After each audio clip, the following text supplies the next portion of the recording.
I never should have taken the bet. That's what I keep telling myself now, sitting here in the dark, trapped in a place I don't even understand. But back then, it felt harmless. Just another night at the diner, just another stupid dare to prove I wasn't scared. Mark said, "You ever heard about the Etihad creature?" I replied, "The what?" Mark said, "You know, the thing that shows up on the pitch at 3 a.m. They say it's why the groundskeepers won't work late anymore." I said, "That's a load of rubbish. What's it supposed to be, a ghost? Some kind of alien?" Mark said, "No one knows. But people have heard it, moving around out there, growling. And the ones who've gone looking, they don't come back the same. If they come back at all." Liam said, "You're mad." I said, "No, I'm serious. I'll go tonight. Right after they lock up. What's the worst that could happen?" Mark said, "All right, mate. But here's the deal. You have to stay until 3 a.m., and you have to step onto the pitch. No chickening out." I said, "Fine. What do I get when I prove you wrong?" Mark said, "How about the next 5 rounds on me?" I said, "Done. If I'd known what was waiting for me, I wouldn't have taken the deal."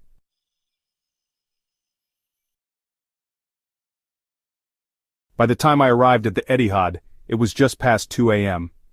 The streets were empty, the air cold and damp. The stadium loomed in the distance, its towering stands casting long, dark shadows under the streetlights. I parked a block away, not wanting to attract attention. The gates were locked, of course, but I knew a way in, an old service entrance behind the east stand. It wasn't exactly legal, but I'd used it once before during a concert. As I approached the gate, I hesitated. The stadium felt wrong. I couldn't put my finger on it, but there was something off about the way it looked under the moonlight. Like it was too still, too quiet.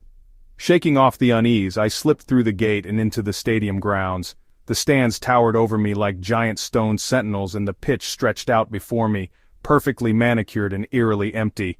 I checked my watch, 2:15 a.m., plenty of time to explore before the so-called magic hour.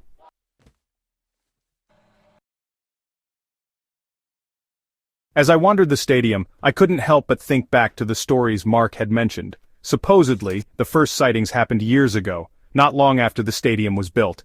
Groundskeepers would hear strange noises, footsteps, growls, the occasional blood-curdling scream. At first they thought it was just local kids sneaking in to cause trouble, but when they checked, the place was always empty. Then, people started disappearing. A security guard on the night shift, a teenager trying to impress his friends, even a journalist investigating the rumors. None of them were ever found, but those who came close to encountering the creature described the same thing: glowing yellow eyes, elongated limbs, and an overwhelming sense of dread. I didn't believe any of it, of course. Legends like that always get exaggerated over time. But now, standing alone in the stadium, the stories felt a little too real.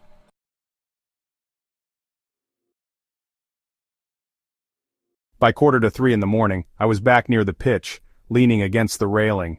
The air felt heavier now, colder. I could see my breath in the dim light, and the silence was so thick it was almost oppressive. I checked my watch again, 15 minutes to go. That's when I noticed it, the grass. It didn't look normal. Under the pale moonlight it seemed to shimmer, almost like it was glowing faintly. I leaned closer, squinting, and realized it wasn't just the light playing tricks on me. The grass was glowing. A chill ran down my spine, but I shook it off. It was probably some kind of fertilizer or treatment. Nothing supernatural. Still, I couldn't shake the feeling that I wasn't alone.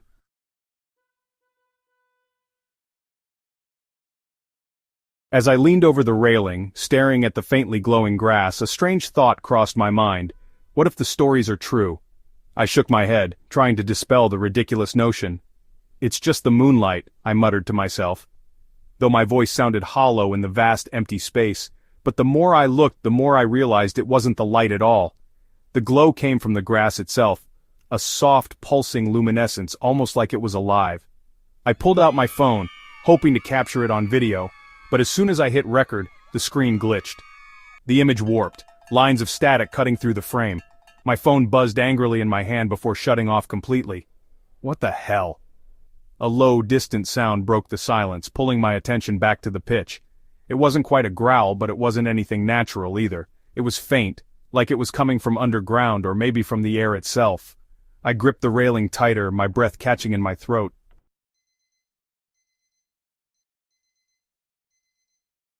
I checked my watch again, 2:53 in the morning, 7 minutes to go. The seconds seemed to drag, each tick of the hand reverberating in my ears like a drumbeat. The glow from the grass grew brighter, pulsing in time with my racing heart. The low sound was still there, a constant hum that seemed to vibrate through my chest. All right, calm down, it's just the wind. Or some kind of electrical interference, nothing weird. But even as I said the words, I didn't believe them. I glanced around, suddenly hyper-aware of how exposed I was. The stands rose up on all sides like dark, silent walls, their shadows stretching long across the ground. I thought I saw something move in the upper rows, just a flicker of motion in the corner of my eye. But when I turned to look, there was nothing there. My hands were shaking now, though I tried to tell myself it was just the cold. A memory surfaced then, unbidden and unwelcome. A few years back, when I was working a summer job delivering supplies around the city, I'd spoken to a guy who worked as a groundskeeper at the Etihad. Best job in the world, except for the night shifts. Why? Boring? Let's just say there's a reason we don't stay after dark. Come on. What, you think the place is haunted? He didn't laugh. Instead, he looked me dead in the eye and said, "If you ever find yourself here at night, do yourself a favor, stay out of the stadium. And whatever you do, don't step on the grass." At the time, I thought he was just messing with me. But now, standing there with that hum in the air and the glowing pitch before me, his words felt less like a joke, and more like a warning I should have taken seriously. The sound of my watch alarm shattered the silence, making me jump. 3 in the morning. The glow of the grass surged, lighting up the pitch like some kind of alien field. The hum grew louder, deeper, vibrating in my bones, and then it stopped. The glow vanished, the hum faded, and for a moment, everything was still. Silent. See? Nothing to worry about. Just a bunch of... The sound cut me off. It started as a faint rustling, like dry leaves skittering across pavement. But there were no leaves here, no wind. The sound grew louder, sharper, until it became the unmistakable crunch of footsteps on grass. My heart pounded in my chest as I leaned over the railing, squinting into the darkness. The pitch looked empty, but I could feel something there, just out of sight. Hello? Is someone there? No answer. I stepped back from the railing, my skin crawling with the sensation of being watched. The silence pressed in again, heavier than before, and then, a voice. "You shouldn't be here." I froze, every muscle in my body locking up. The voice wasn't human, it couldn't be. It sounded wrong. Slowly I turned back toward the pitch. At first I saw nothing. Just the empty field, eerily perfect in the pale moonlight. But then, in the center of the pitch, something moved. It was tall, taller than any person should be, its limbs unnaturally long and thin, its head tilted at an odd angle, as if it were studying me, though I couldn't see its face. The glow returned, but this time, it wasn't the grass. It was its eyes. Bright yellow, burning like twin stars in the darkness.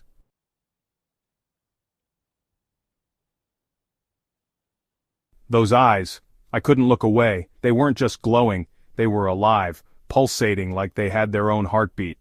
The longer I stared, the more I felt like they weren't just looking at me. They were looking through me, peeling back every layer of my mind like it was inspecting my very soul.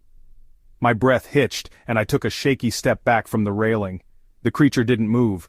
It just stood there, impossibly still, those horrible eyes locked on me. I wanted to run. Every instinct screamed at me to turn around, to get out of the stadium, but my legs refused to cooperate. I felt frozen, trapped in its gaze. Then, it tilted its head. The motion was slow and deliberate, like it was curious, like it was trying to decide what I was. The faint glow of the pitch returned, illuminating its shape just enough for me to see the outline of its body. It was wrong. Its limbs were too long, its torso too thin, and its fingers, if you could even call them that, ended in sharp, blackened claws. The creature's head was disproportionately large, and its neck bent at an unnatural angle, as if it had been broken and never healed properly. And then it moved. It didn't walk like a person. Its movements were fluid, almost liquid, as though it wasn't bound by the laws of nature. One moment it was in the center of the pitch, the next it was closer. Not running, not sprinting, just there. "Who? What are you?"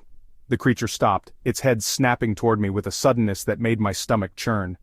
For a moment, I thought it might answer. Then it smiled, its mouth stretched impossibly wide, revealing rows of jagged teeth, each one glinting faintly in the glow. The sight of it made my knees buckle, and I gripped the railing to keep myself upright. "You shouldn't be here, I didn't mean to." "You stepped on the grass, you broke the rule, I didn't step on the grass." The creature tilted its head again, those glowing eyes narrowing. Not yet. But you will. Its words sent a jolt of terror through me. How did it know? How could it know? I won't. I'll leave. I'll go right now and I won't come back. The creature chuckled, a low rumbling sound that made my stomach turn. You can't leave. Not anymore. My paralysis broke and I stumbled back, my hands scrambling to find the railing behind me. Stay back! The creature didn't listen. It took another step forward, its long claws dragging through the grass and leaving faint, glowing trails in their wake. I backed away faster, my heart pounding so hard it felt like it might burst. Then the creature moved again. This time, it wasn't slow. It surged forward in a blur of motion, crossing half the pitch in the blink of an eye. I screamed, turning and sprinting up the stairs into the stands. Behind me I could hear it following, its claws clicking against the concrete like nails on a chalkboard. I didn't dare look back. I ran blindly, weaving through the rows of seats, my breath coming in ragged gasps. The stadium felt like a maze, every corner I turned leading me deeper into its depths. At one point I thought I saw an exit sign, a faint green glow in the distance. I sprinted toward it, hope surging in my chest. But as I got closer, the light flickered and went out, leaving me in total darkness. I skidded to a stop, my chest heaving. Behind me the clicking of claws grew louder. What do you want? For a moment there was silence. Then, the creature's voice came again, low and mocking. I want you to run. And I did. I ran harder than I ever had in my life, my legs burning and my lungs screaming for air. But no matter how fast I went, I couldn't shake the feeling that the stadium itself was working against me. The corridors seemed to stretch endlessly, twisting and turning in impossible ways. The rows of seats blurred together, and the walls felt like they were closing in. It wasn't just the creature I was running from anymore, it was the stadium itself, and deep down I knew there was no way out. I didn't know how long I'd been running. Time had become meaningless, the stadium an endless labyrinth. My footsteps echoed eerily in the silence, mixing with the relentless clicking of the creature's claws. No matter how many corners I turned or stairs I climbed, it was always there, just out of sight but close enough for me to feel its presence. The air grew heavier with each passing moment, thick and suffocating like the stadium was alive and breathing. The walls seemed to shift when I wasn't looking, the rows of seats warping into unfamiliar patterns. This isn't real, I gasped, my voice ragged from exertion. It can't be real, but the pain in my legs, the burning in my chest, and the bone-deep terror said otherwise.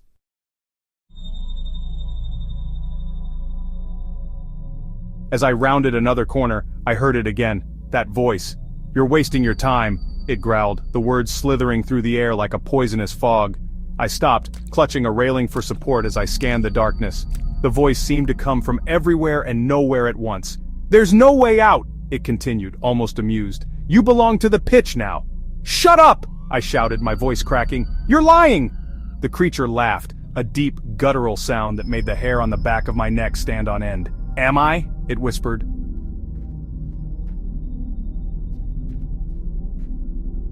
I stumbled forward, desperate to put distance between myself and the voice. My hands scraped against cold metal as I pushed through a gate, emerging into a section of the stands that overlooked the pitch. The sight made me stop in my tracks. The grass below was glowing brighter than ever, casting eerie green light across the stadium. But that wasn't what made my stomach churn. There were figures on the pitch. At first I thought they were people, groundskeepers maybe, or other unlucky souls who'd wandered in. But as I squinted I realized they weren't moving like people. They were jerky, mechanical, their limbs bending at odd angles as they shuffled across the field. Their heads lolled unnaturally and their faces were blank.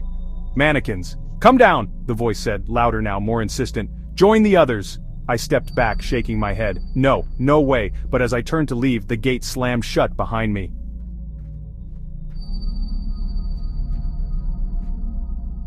The stairs leading down to the pitch stretched out before me, impossibly long. I didn't want to go down there, I couldn't, but my legs moved on their own, as if the stadium itself was pulling me closer to the field. No! I shouted, digging my heels into the ground, but it was no use. The air around me seemed to thicken, pressing against me like invisible hands, forcing me forward step by step. The figures on the pitch stopped moving, their heads snapped up in unison, and though they had no eyes, I could feel their gaze. Don't fight it, the voice purred, dripping with malice. As I was dragged closer to the pitch, another memory surfaced. A story I'd heard in passing, one I'd dismissed at the time. Years ago, a local journalist had written an article about the Etihad. Most of it was standard fare, interviews with players, anecdotes about iconic matches. But there was a small, buried section that always stuck out to me. It was about a journal. According to the article, a groundskeeper had kept a record of strange events at the stadium. His notes were filled with descriptions of glowing grass, eerie sounds, and sightings of inhuman figures. The final entry was the most chilling. The pitch is alive, it calls to you, and if you answer, there's no coming back. The journalist had brushed it off as the ramblings of an overworked man. I'd done the same when I first read it. But now, with the glowing field before me and the figures waiting, it didn't feel like a joke. It felt like a warning I should have heeded. The air grew colder as I reached the edge of the pitch. My feet hovered over the grass, trembling, and I could feel the energy radiating from it, like static electricity crawling over my skin. "Step onto the grass," the voice commanded. "No," I whispered, my voice shaking. The pressure around me intensified, pushing harder against my back. My toes grazed the edge of the field, and a jolt of pain shot through my body, sharp and electric. The mannequins began to move again, their jerky motions growing faster, more frantic. They raised their arms, pointing toward me with bony, claw-like fingers. "You can't escape," the voice said, a cruel edge in its tone. "This is where you belong." Before I could react, the ground beneath me shifted. The railing I'd been holding onto crumbled, and I fell forward, landing hard on my hands and knees, on the grass. The moment my skin touched it, a searing pain shot through my palms. I scrambled to my feet, but it was too late. The grass seemed to cling to me, tiny tendrils wrapping around my shoes, holding me in place. The mannequins stopped again, their heads snapping upward. Their mouths opened in unison, and a deafening roar filled the stadium. Above me, the sky turned pitch black, blotting out the moon and stars. The glow of the grass pulsed brighter, faster, as if the pitch itself was coming alive. And then, in the center of the field, the creature rose.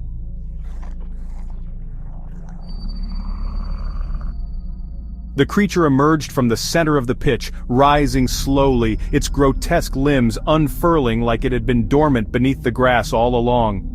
The glowing grass pulsed in rhythm with its movements, as though the pitch itself were a living, breathing organism, and the creature was its heart. Its body was more visible now, illuminated by the eerie green light. The long, spindly limbs I'd glimpsed earlier stretched impossibly far, and its torso seemed to ripple with sinewy muscles. Its claws scraped the ground, leaving blackened scorch marks wherever they touched. But its face, if you could even call it that, was the worst. It had no features except for the eyes, still burning yellow and impossibly bright. And yet somehow, I knew it was watching me. I could feel its gaze piercing through my skin, digging into my mind, filling me with a terror so profound it felt like I was unraveling from the inside out. "You have trespassed," it growled, its voice reverberating across the stadium. "And now, you must feed the pitch." I tried to move, to run, but the grass held me tight. The glowing blades snaked up my legs like living vines, their grip cold and unrelenting. No matter how hard I struggled, they only tightened, pulling me deeper into the field. "Let me go!" I shouted, my voice hoarse. "Please, I didn't mean to." The creature let out a deep, guttural laugh. "You didn't mean to?" it mocked, its head tilting unnaturally. "They never mean to, but it doesn't matter. The pitch hungers." I pulled harder against the grass, my heart racing. "What are you? What is this place?" The creature stepped closer, its claws clicking ominously on the ground. "This place is older than you know," it said. "Older than the city, older than the game you worship. The pitch is alive, it has always been alive." The memory of the groundskeeper's journal flashed through my mind again. "The pitch is alive, it calls to you, and if you answer, there's no coming back." I thought I'd understood it before, but now the full weight of those words hit me like a freight train. This wasn't just a curse or some ghost story. This was a trap, a predator lying in wait for unsuspecting prey, and I'd walked right into its jaws. "No," I whispered, shaking my head. "This can't be real, this can't—" "It's real," the creature interrupted, its voice dripping with malice. "And you are finished." With a sudden burst of strength, I managed to tear one leg free from the grass. My shoe came off in the process, but I didn't care. I staggered backward, nearly losing my balance as the tendrils around my other leg tightened. The creature hissed, its eyes narrowing. "Run, if you think it will save you," it snarled. I didn't need to be told twice. With a desperate lunge, I freed my other leg and sprinted toward the edge of the pitch. The grass lashed at my feet, trying to pull me back, but I moved faster than I ever thought possible. The creature roared behind me, a sound so loud it made the ground tremble. I risked a glance over my shoulder and immediately regretted it. It was coming after me. The way it moved defied all logic. Its limbs stretched unnaturally, its long claws slicing through the air as it closed the distance between us. Its body seemed to melt and reform with every step, like it wasn't bound by the same physical laws as I was. I pushed myself harder, my lungs burning as I reached the stands. The moment my feet hit the concrete, I felt a brief surge of relief, but it didn't last. The creature stopped at the edge of the grass, its claws digging into the glowing field. For a moment I thought it couldn't leave the pitch. Then, with a sickening crack, its limbs extended, pulling its massive body onto the stands. "Run!" it growled again, its voice echoing through the empty stadium. "It will only make you taste sweeter." I darted through the corridors, the stadium's layout twisting into something unfamiliar and alien. Every hallway seemed to stretch endlessly, looping back on itself like a nightmare I couldn't escape. The creature's claws scraped against the walls behind me, the sound like nails on a chalkboard. "Why me?" I shouted over my shoulder, my voice breaking. "Why are you doing this?" "You stepped onto the pitch," it said, its tone almost gleeful. "You answered the call, and now you belong to it." I stumbled, my foot catching on an uneven tile. The creature surged closer, its glowing eyes cutting through the darkness like twin spotlights. This was it. I was out of options, out of strength. But then, I noticed it. A door. It was small and unmarked, almost blending into the shadows of the corridor. I didn't think, I just ran for it, throwing my weight against the wood. The door burst open and I tumbled inside, slamming it shut behind me. For a moment there was silence. My chest heaved as I pressed my back against the door, listening for the creature's approach. But instead of claws or growls, I heard something else. A low, rhythmic sound, like the beating of a drum. I turned, my eyes adjusting to the dim light. The room was circular, its walls covered in strange symbols that seemed to shift and writhe when I looked at them. In the center of the room was a pedestal, and on it sat an old, tattered matchball. It was glowing.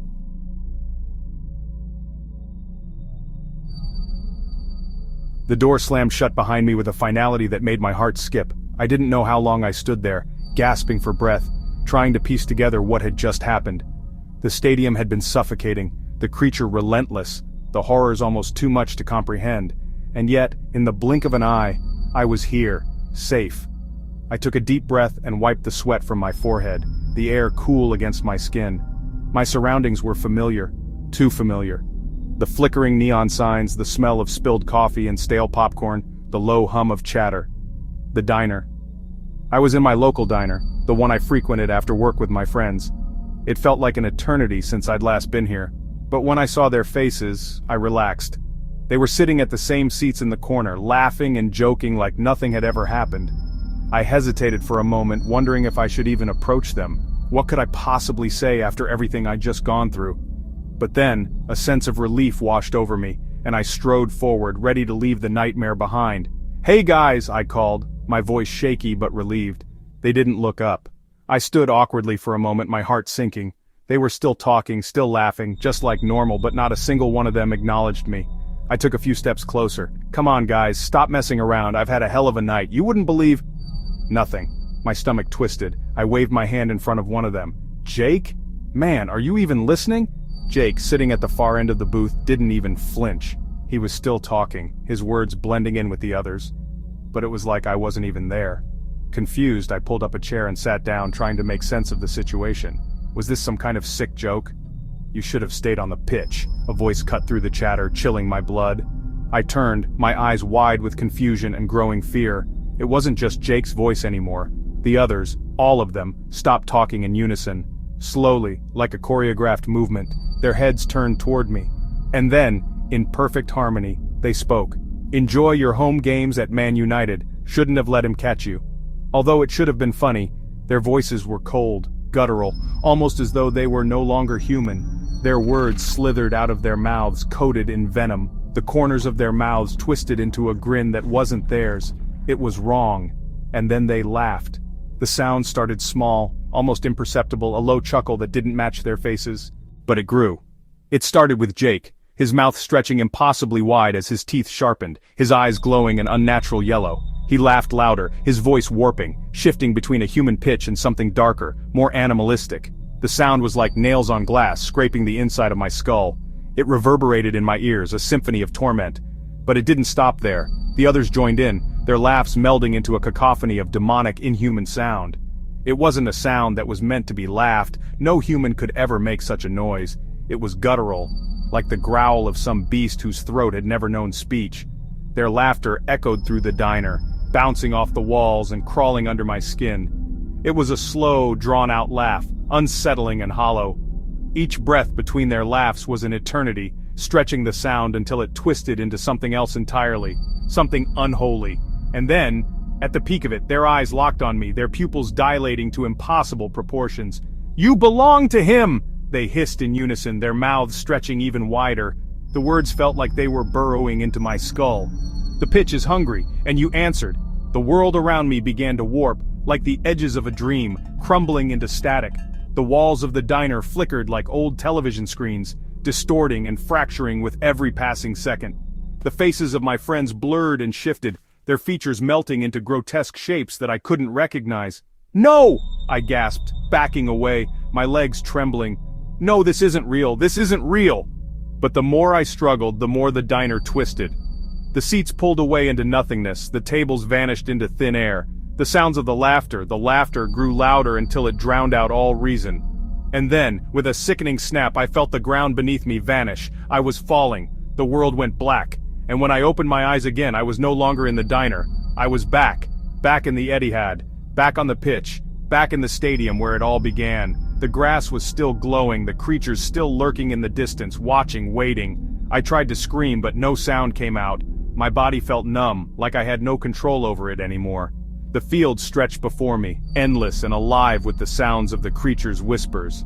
I could hear them now too, the mocking laughter of my friends, distorted and overlapping with the growls of the creature. I was still trapped, still in hell, and no matter how hard I fought, there was no escape.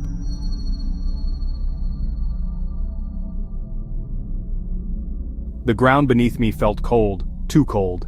I lay still, eyes wide open, my breath shallow as if I hadn't really woken up. My body refused to move, paralyzed by an all-consuming dread. I was back, again.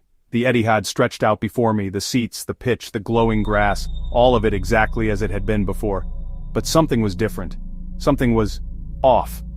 It wasn't just the creatures lurking in the corners of the stadium, their distorted silhouettes hunched and whispering. No, this was more than that. It was the air itself, the thick, oppressive feeling that hung in the space around me, the way the grass seemed to pulse beneath my hands like a beating heart.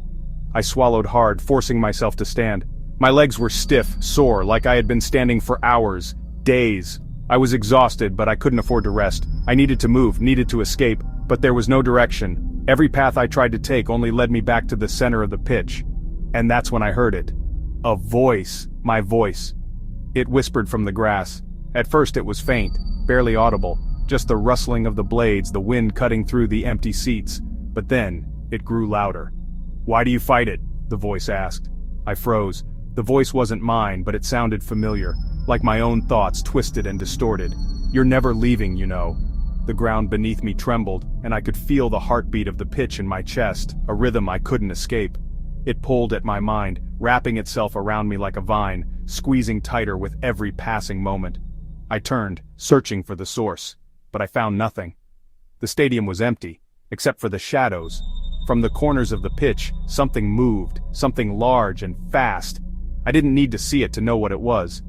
The air grew thick with the stench of decay, and I could feel its eyes on me. It was coming closer. I ran, my heart pounding in my chest as I fled toward the stands. But as soon as I reached them, the ground beneath me cracked open, jagged roots of grass shooting up like tendrils, blocking my escape. The pitch wasn't just alive, it was aware. "You can't escape," the voice hissed again, closer this time. I felt its presence behind me, huge, suffocating. A cold, clammy feeling crept up my spine. The creature was here. I could feel it. And then from the corner of my eye, I saw it. The thing that had been haunting me. It stepped out from the shadows, its limbs stretching unnaturally, its grotesque body unfolding in a way that made my stomach twist. The creature's face was still a twisted mockery of human features, eyes burning with that same yellow malevolent glow. It was smiling, or what passed for a smile. "You thought you could outrun it," the creature whispered, its voice like gravel scraping across stone. "You belong to the pitch now, and the pitch feeds." I tried to run again, but my legs wouldn't move. My feet were rooted to the ground as if the grass itself was pulling me back. The creature loomed closer, its claws scraping the air, each movement deliberate and menacing. I screamed, but no sound escaped my throat. My vision blurred as panic overtook me, the edges of the stadium twisting into impossible shapes. "You're already ours," the creature crooned, its eyes narrowing. "The grass calls to you. The match is already set." I tried to fight it, to break free, but I couldn't. My body was no longer my own. I could feel the grass creeping up my legs, wrapping around me, suffocating me with its cold embrace. I could feel it. The pitch was hungry and I was its prey. As the creature stepped closer, I finally understood. I wasn't just trapped here physically, my mind, my soul, everything was bound to this place. The Etihad, the stadium, the pitch itself. It wasn't just a structure, it was a living, breathing thing. It had waited for me, and now it had me. The creature's grotesque form loomed over me, and I could feel the coldness of its breath on my skin, the weight of its presence pressing down on me like a mountain. "You were always meant to be here," it said, its voice curling like smoke in the still air. "There is no escape, the match is set and it will never end." And just like that, I felt my body succumb to the pitch. The last thing I remember was the sensation of being pulled down, deep into the earth beneath the grass. A scream tried to rise from my throat, but it was swallowed by the eternal silence of the pitch.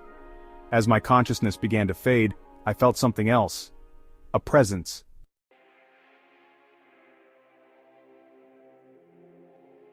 Something larger than the creature, something older. The pitch's heartbeat quickened as if it was feeding on my fear.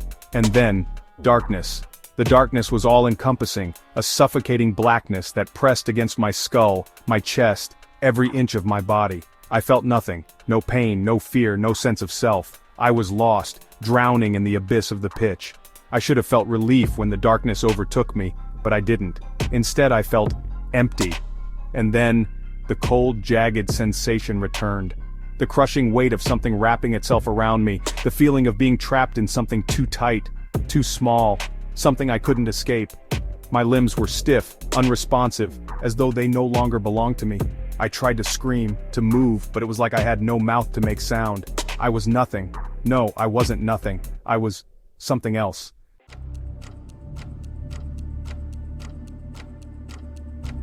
I felt myself roll, slow at first, like I was floating on air. But then, the movement picked up speed, and the ground beneath me seemed to rush forward. My vision blurred, but I wasn't seeing the world through my eyes anymore. I wasn't seeing it all. I was something round. What is this? The thought echoed through my mind, but it wasn't a thought that I had control over. It felt like an alien voice speaking inside my head. I could feel the smooth surface of my body. It was covered in something slick like leather. The world around me spun as if I were being kicked through the air. My vision, once clear and human, was now distorted, like a kaleidoscope of blurred shapes and lights. I couldn't move my limbs. My body was the ball. And then it hit me. I am the ball. I wanted to scream. I wanted to fight it. But the more I struggled, the more my mind faded. I wasn't me anymore. I was a thing. I was a ball. The last remnants of my humanity, my memories, my fears, my thoughts, slipped away like sand through my fingers. Everything I had ever been, every moment of my life was being erased.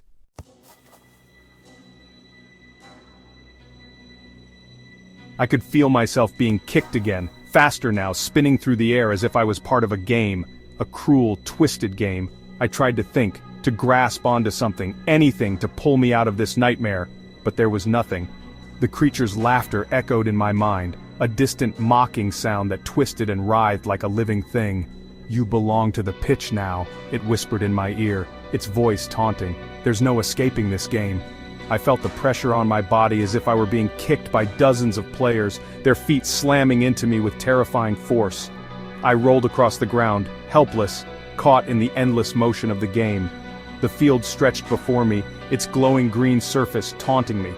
But it wasn't just the pitch I was trapped in, it was the game itself. The endless, unrelenting cycle. The match would never end, and I would never be free. I was the ball.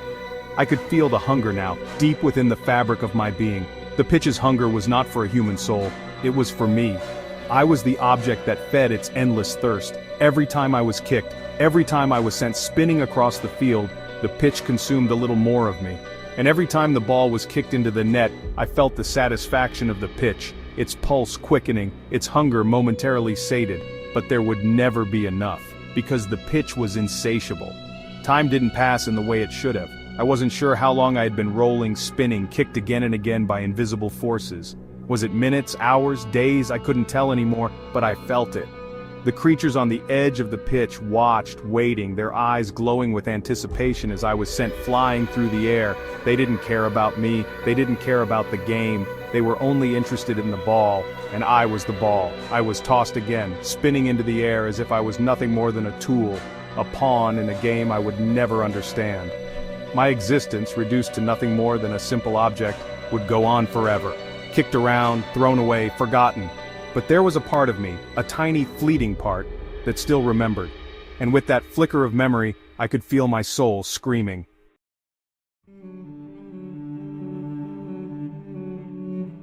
100 years. It felt like a dream, like a terrible nightmare I'd never wake up from. Or maybe it wasn't a dream. Maybe it was real, but that didn't matter now. Because somehow, I was free. The first breath I took, the first step I made out of the Etihad, there was nothing more glorious than that moment. I had escaped, no longer a ball, no longer part of that endless, torturous game. My body felt strange, like it didn't belong to me. But it was my body, and I was alive. Alive. At the ripe age of 25, fresh out of a century of hell.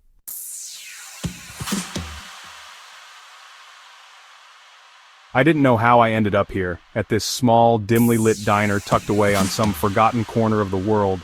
But the walls were familiar, the wood-paneled floors, the worn diner stools, everything was so normal. I stood behind the counter, cleaning a glass I didn't remember picking up, my movements automatic. My eyes scanned the half-empty room. I didn't know how long I'd been working here, but it didn't matter. The diner was quiet. Just a few patrons murmuring in the corner. But it wasn't the diner that held my attention. It was the picture on the wall. There, framed on the wall above the diner, was an old photo of 4 young men, their faces smiling, carefree, full of life. It took me a moment to realize it was us, me and my friends. I had always dreamed of telling them what happened, how I escaped, how I fought against the pitch, how I became the ball. But none of them were here now to hear it, because they were all gone. I hadn't seen them in years. I thought they were just off on their own adventures, living their lives, but that wasn't the case. No, they had died 55 years ago. I felt the floor beneath me spin as the truth hit me like a freight train. It had all been so simple, so clear in the moment. I thought that when I returned, when I was freed from that hellish game, I could finally get closure. I could tell my friends what had happened to me. I could tell them how I had survived the pitch, how I had fought the creature, how I had endured the endless years of torment. But there was no one to tell. They weren't here. They hadn't been here for decades. They had died long before I ever set foot back in the real world. The realization sank in slowly, like ice water filling my chest. I had been gone for a century, but my body, my soul, was still 25. I should have been dead, withered and decayed by time. But I wasn't. I was still the same, frozen in time, cursed to walk among the living for eternity. What was worse, the friends I thought I could finally reach out to, share my pain with, they were gone. They had all passed away, forgotten by time. And I was left with nothing but my memories of 100 years of pain, the smell of the Etihad, the sound of the crowd screaming, the feeling of the ball against my skin. A century of horror. And yet I was 25, still alive, still here. I wanted to scream, but my voice felt trapped, like it was caught in the back of my throat, strangled by the weight of time. I tried to make sense of it, but I couldn't. Why had I been spared? Why had I been dragged through that nightmare, tortured for a century, only to return to a world that moved on without me? Why was I still here, unscathed, while my friends, my real friends, were long gone? I didn't have the answers. I couldn't even mourn them. How could I? How could I mourn the friends I never got to say goodbye to, the friends who never knew I was still alive? The clock on the wall ticked quietly, the seconds slipping away in the background. But for me, time had no meaning. I tried to shake it off. I tried to act normal, but every step I took, every task I performed, felt like a mockery of the life I had once known. I had lived 100 years in a few minutes' time, and yet I was still caught in the same damn cycle. I was alive, but I shouldn't be. The world was moving forward, but I was still stuck in the past.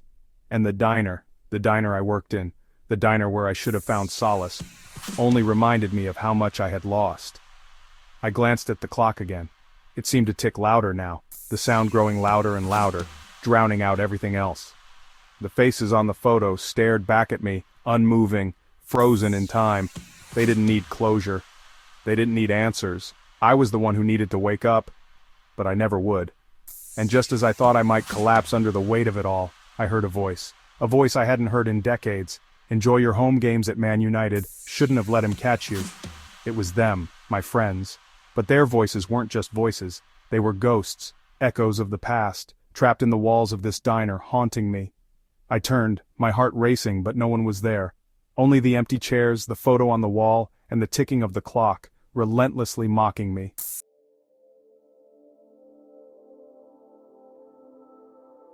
The diner was quieter than usual tonight. The dim lights hung low above the counter, casting long shadows across the empty stools. I was wiping down a glass, my mind still spinning with the thoughts of what I had lost and what I had become. But it was when the door creaked open, and the bell above it jingled, that I felt the familiar weight of dread settle over me. A man stepped inside. He was unremarkable at first glance. Average height, messy dark hair, a jacket that looked a little too old for his age. But something about the way he carried himself caught my attention. He had the air of someone searching for something. He approached the diner, sliding into the seat next to me with a tired sigh. His face was drawn, eyes bloodshot, as if he hadn't slept in days. "I'll take a stack of pancakes," he muttered, his voice hoarse. I slid a plate towards him without a word. He grabbed the fork in his hand to eat it but didn't consume it right away. Instead he stared into the stacked pancakes, a troubled expression crossing his face. "You know," he began, his voice sounding small despite the emptiness around us, "I don't know what's wrong with me lately. It's like everything's gone wrong. Life just keeps slipping through my fingers and I can't keep up." I didn't respond, just kept wiping the glass in front of me.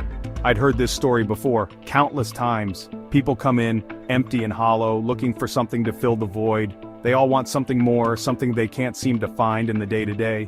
He continued, oblivious to my silence. "I've tried everything, you know? Work, relationships, hobbies, but it's all so boring. I'm just stuck. I need something exciting, something real." He paused, his eyes scanning the diner as though looking for the answer in the shadows. I looked at him. The desperation in his voice was clear and I could see it now. The hunger for something more, something darker. But I wasn't here to save him. No one could save anyone in this world. He leaned in, lowering his voice as if sharing some deep, dark secret. "I heard people talking about places like this. Places where things happen. Dangerous things, you know? Weird stuff that shakes you to the core." I felt the hairs on the back of my neck stand up. I had lived through it all, witnessed horrors that no one should ever know. But his curiosity, his yearning for the unknown, was painfully familiar. It was the same hunger I had felt before everything went wrong. "You ever been to a place like that?" he asked, his voice dropping to a whisper. "Where it's not all safe and predictable? Where you can really feel alive?" I paused, letting the silence stretch out between us. I knew exactly what he was searching for. I had seen it in the eyes of countless others before him, men and women who wanted to take that final step into the darkness, to feel the rush of terror, of excitement, of true living. I had been there, I had seen it, but the problem was, once you stepped into that world, there was no going back.